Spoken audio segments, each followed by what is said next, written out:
warahmatullahi wabarakatuh. Perkenalkan, nama saya Yoga Usiansa. Saya akan menjelaskan wiring diagram Supra 110 cc.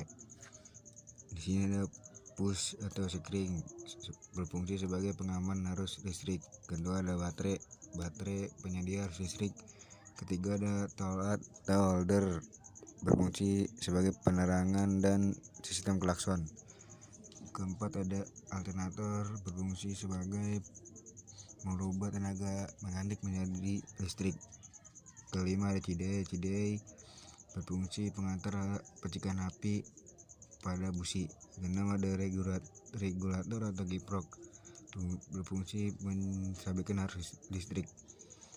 Ketiga, kunci kotak off, kutub negatif menuju ke alternator melalui kabel green atau hijau. Di alternator memiliki 4 terminal atau kabel, yaitu green, yellow, white, black, dan red.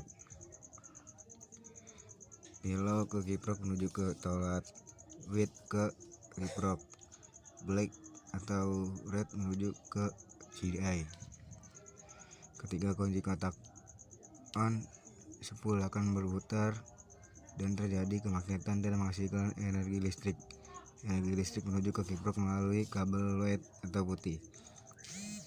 Di kabel di kiprok akan distabilkan terlebih dahulu. Dari kiprok menuju ke baterai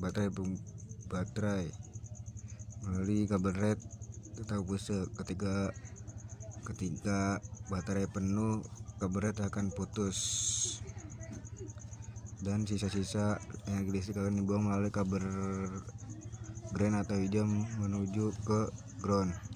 Ground berfungsi sebagai mengantarkan arus listrik ke bumi atau tanah. Assalamualaikum warahmatullahi wabarakatuh.